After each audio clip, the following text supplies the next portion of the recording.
I came back a little bit earlier than I expected. Usually I try to do it every 2 weeks, but as promised, my name is, well, they call me Scandinavian Seeress, and that is something that is usually passed down. Welcome to my channel. I have been discussing part of my family dynamics and some historical, Viking lore. We're really interested in theologies. And so, of course, I studied cultures and theologies, and I'm also a therapist. So that goes into play. I don't think that you can be a good therapist if you don't know cultures of the world, or especially their denominations or their theologies, because you can't really get into their space and make it what's best for them. So, like I've said before, we talked about the dark side, which is the shadowy side, the seven fallen princes, the seven deadly sins, and then also the part of the seven, what I relabeled them to the ladies of the shadow world, right? And now we're moving over into the virtues and the light side, which was the archangels.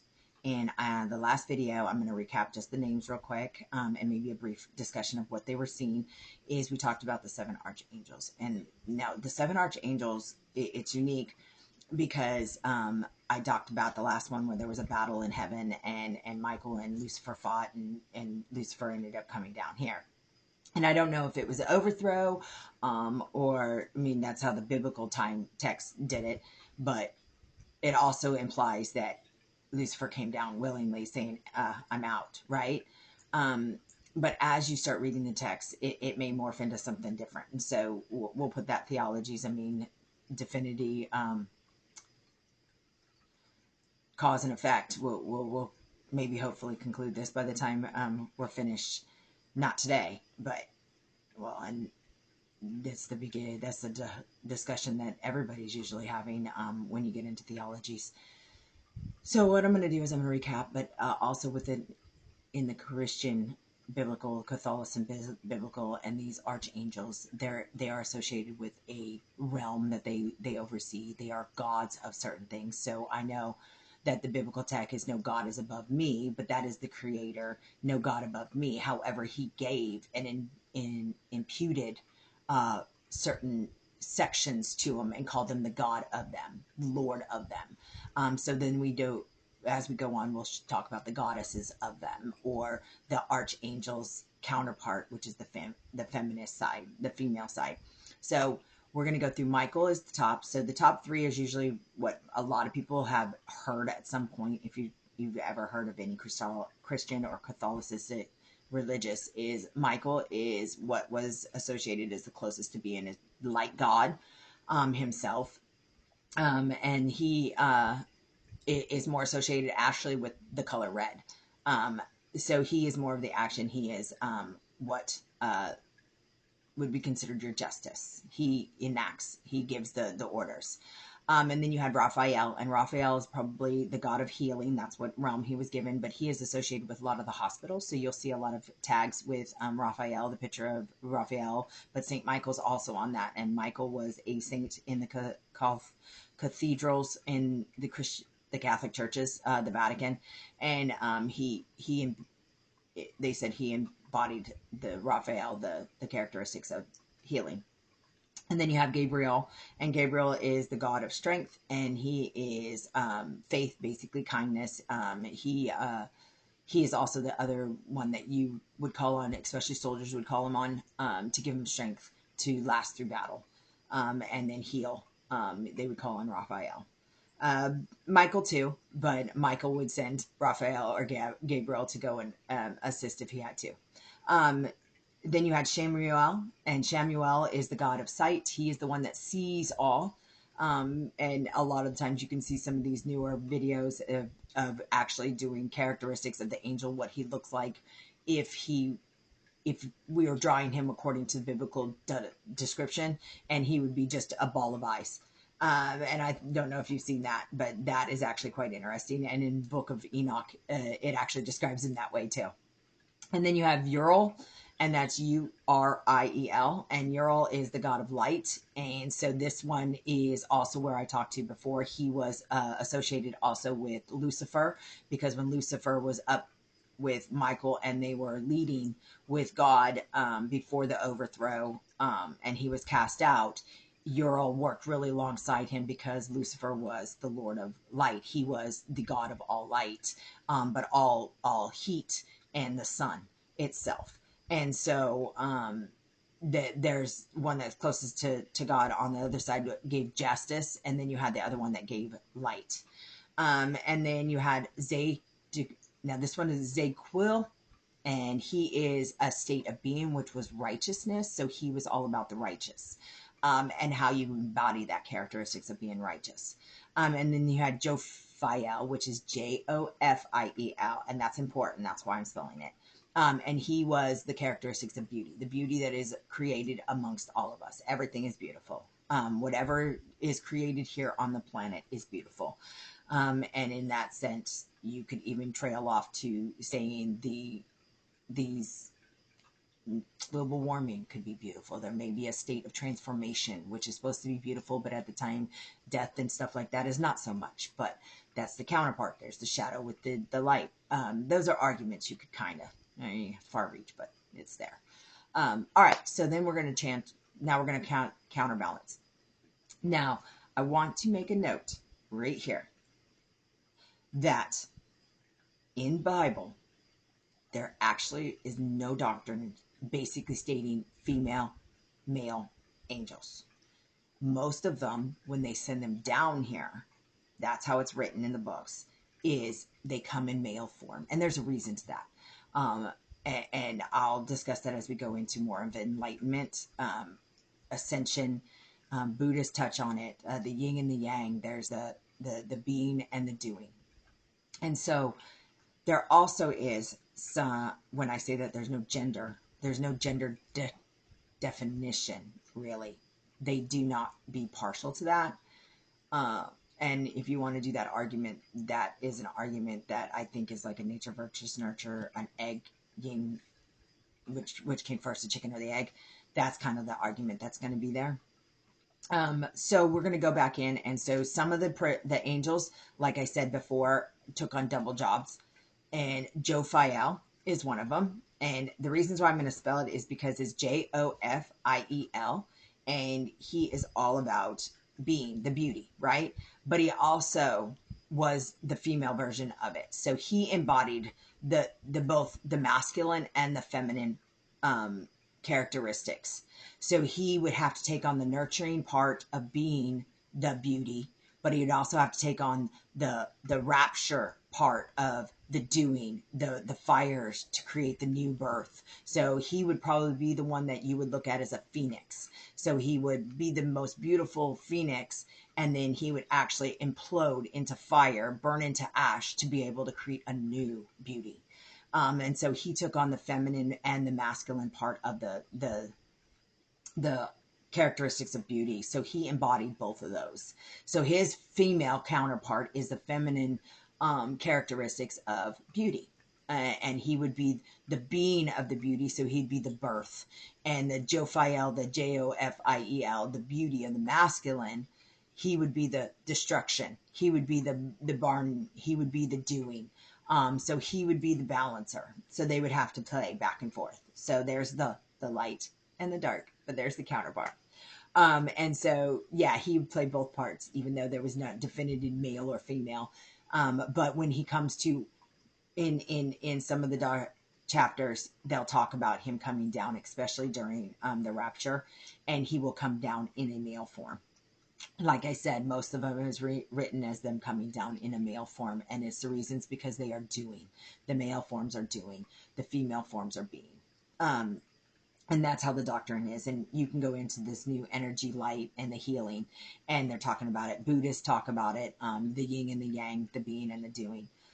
And so then Zaquil is the righteous. Now, Zaquil is all about being the righteous part of doing. So this is actually being the state of inaction. So this is I'm embodying a virtue.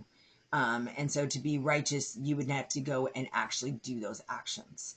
And so he would be one that you would do, but you would also need his counterpart, which is the feminine part of actually being it. So that's an energy that comes through.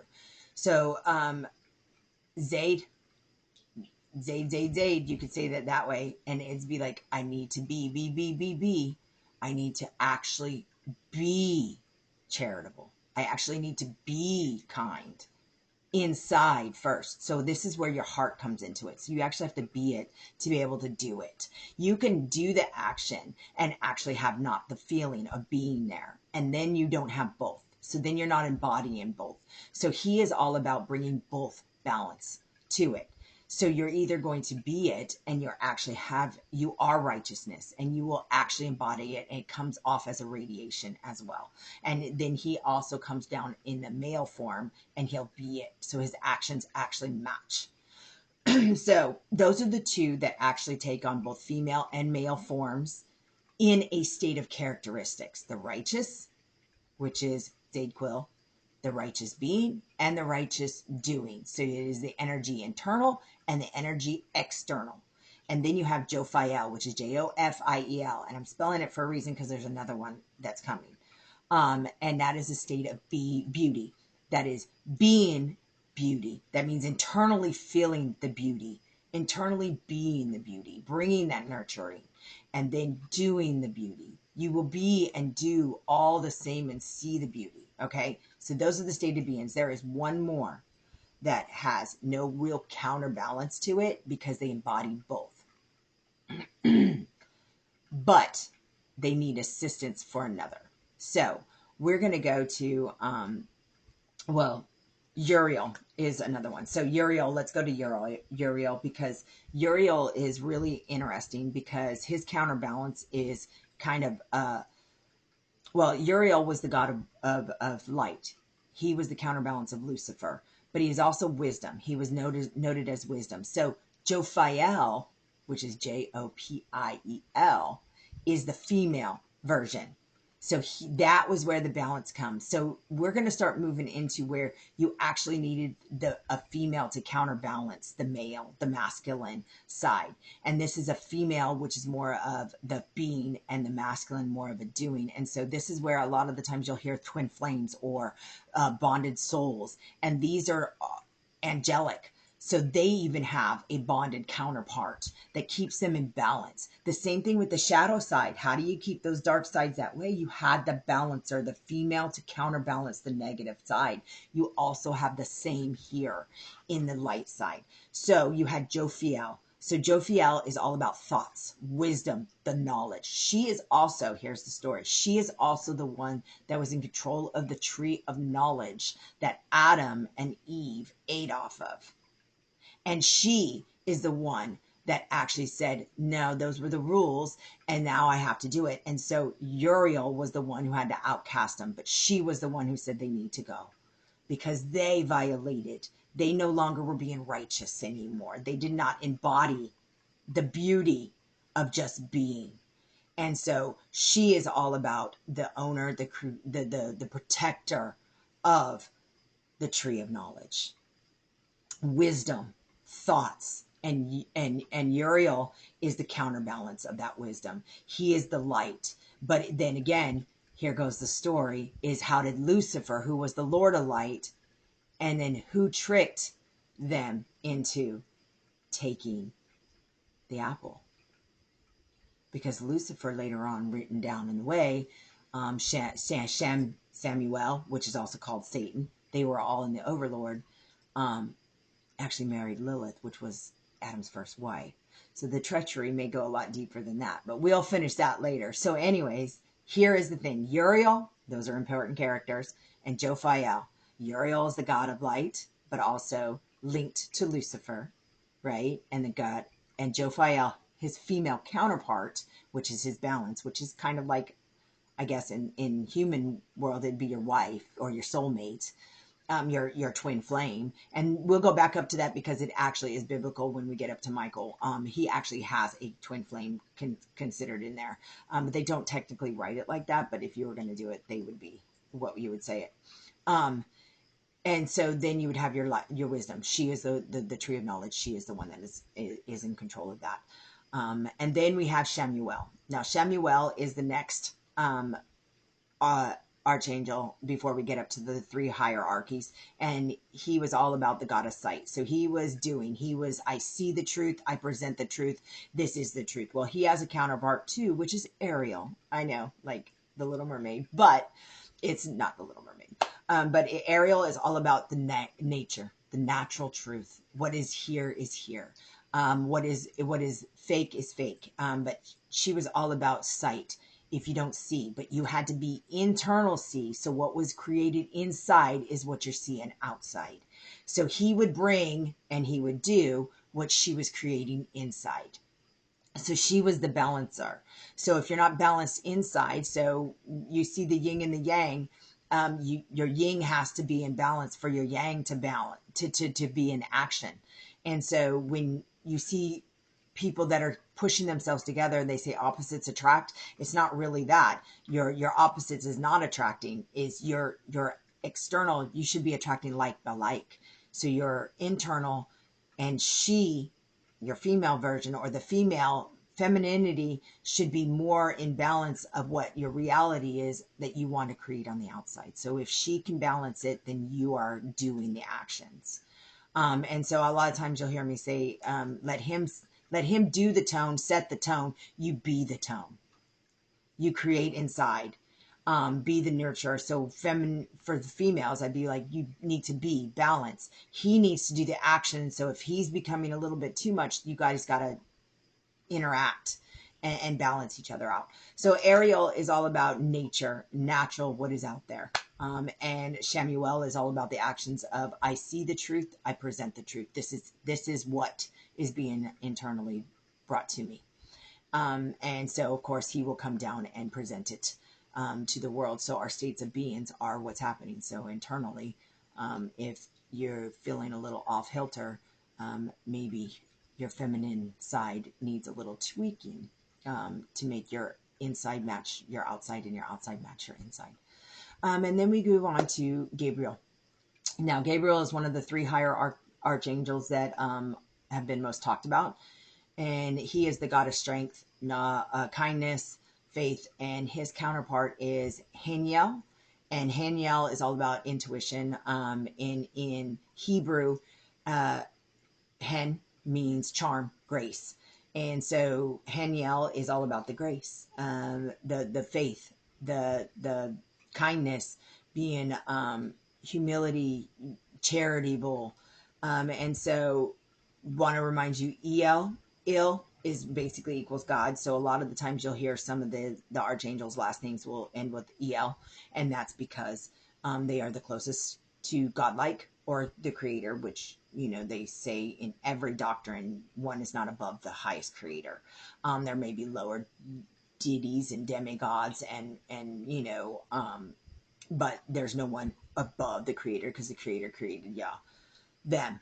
So Haniel is all about the charm, intuition, internal, and Gabriel is all about the strength, kindness, and being internally balanced. But he is the doer, she is the internal. So she is all about creating this kindness, this faith, this internal strength, and he is all about enacting this faith and this strength out in the world. So he is the one that would be, hey, I'm coming to war, and she'd be like, okay, do it in the most noble way.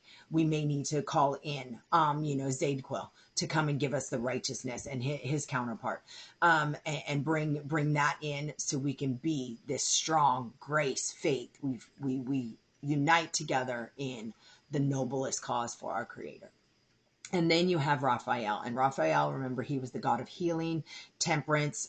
His balance is Aurora. I know, Sleeping Beauty, but it's not. And Aurora is all about peace.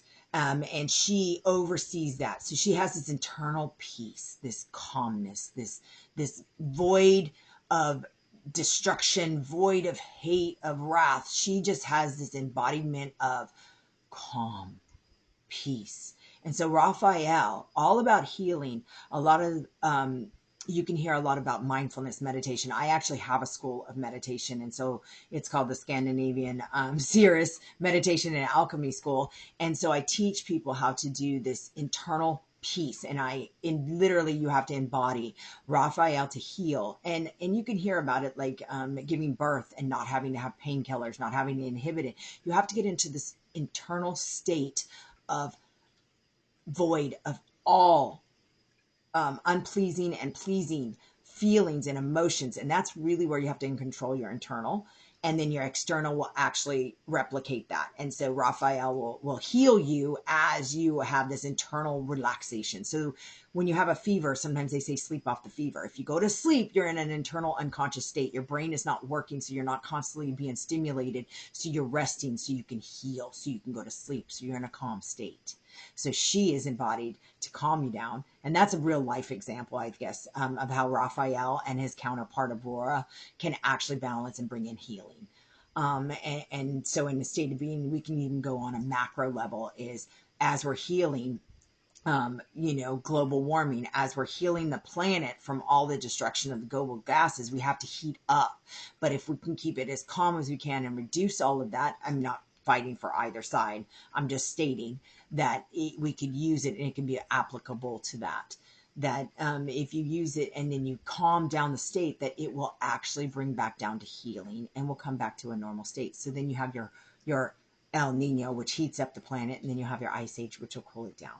And that will be your cooling period would be where it would actually be calming down the fever. We're sleeping. The planet is sleeping to re-heal. And then we'll come back.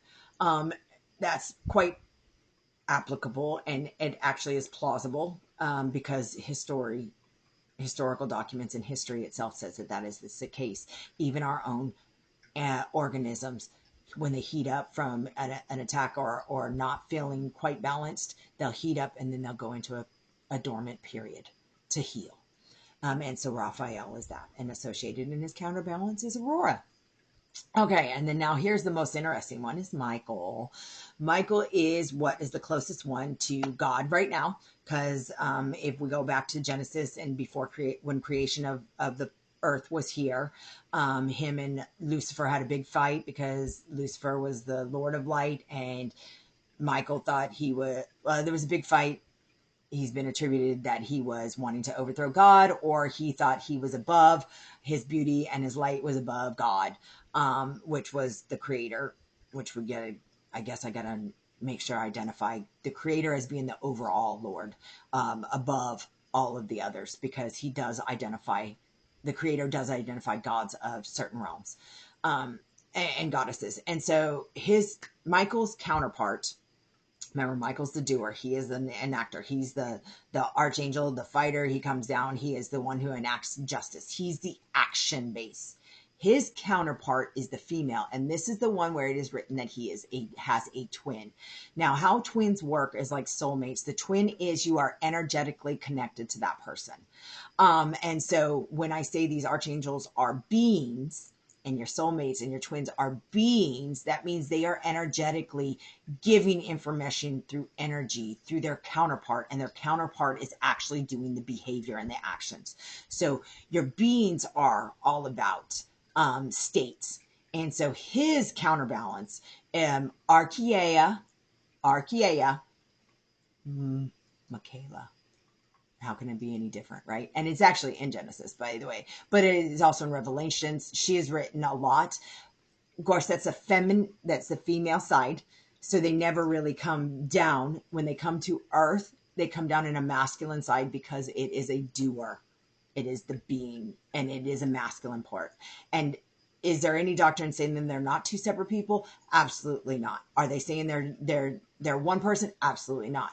So all intents purposes, if we look at humanity and we are created as the creator in likeness, but we're both masculine and female, then I would have to clearly conclude that in heaven or up in the atmosphere or in enlightenment and ascension and Asgardian, where my family believes that there is a male and a female, and their wife counterpart is female and they are the male part and they are the doer. So you more often would be associated doing business with a man than you would with a woman up in the heavens, but you really wouldn't be, because they would be working together in sync. They would have an internal dialogue. They would have a telepathic link to each other. So you would actually be dealing with both. So when I say that families need both masculine and female, both mom and dad, yes, they do. They need that sync, because even in the books it's written, and in every animalistic and every organism, you have the yin and the yang, the being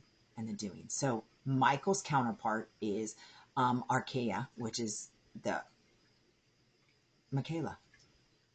And she is associated with faith. Her color is blue, which is ironic. Michael's is red. So there's the blue calming waters, and then there's the red fire, passion, right? So they balance each other out. There's the yin and the yang, the dark, the black, and then the light. And the black is more of the calmer, and the light is more of the move, right? But she is also, and this is where it gets, she's associated with being protection, divine will. She is the closest linked to the actual embodying all aspects of the creator's wanting. She is what would be identified as the mother of creation, mother nature. He would be father time. And that's how they'd be. And then the creator would be the one that would be the orchestrator of watching. And so she is his counterpart of being the closest to the divine. And she's energetically linked to him, and they balance each other out. And so that's when, if he has to come in, she's alongside of it, whether she's physically there, because he's the one who's physically and he's not. So here's where Faith, Archeia, Mikaela, the counterpart of Michael, comes into play when it comes to my Norse, which is Scandinavian lore, and the Viking lore of Freya. So Freya had a twin, and her brother is Frigg. And so the story was, well, the Viking lore is up in Asgardians with the war between the Venusians and my Asgardians. They lost, but Freya brought her twin to balance out. And so Odin, being the overlord of the creator, who has his creator, actually asked Freya and her twin to come and enact. So Frigg is more of the balancer for Freya, and Freya, the opposite roles. Because Frigg is in there and he comes back and forth, but he's always out on the field or he's down on earth. And Freya is up in there, and she takes in the wounded warriors that Frigg has brought and sent, or Odin. And so they say that Freya and Frigg were twin flames as well. And she is also, Mikaela, is also associated with the Valkyries written in Genesis, which is really quite cool, because the Valkyries in Viking lore were created by Freya and instructed by Freya. So there's a connectivity with that as well. And there's no definitive, of course, nothing's fact when it comes to that. It's spiritual. And we go into Buddhism.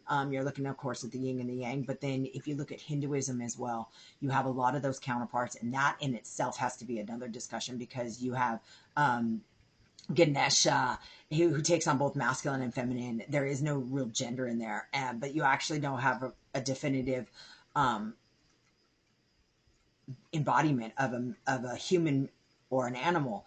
But I think Hinduism and Native American are more closely linked, and Chinese more uniquely connected, because they use animals and the spirits of that. And so those, I think, have to be in a different discussion. So this one is more of that, the Catholicism, the Islamic, Hinduism, or Buddhism, and then you have Judaism and Christianity and many dialects of that. But then also it comes into play where my Viking lore comes in, because it was quite unique when I found that Michael was so similar to Frigg, and Mikaela, which is his counterpart, was so close to Freya, and then the overlord creator was Odin.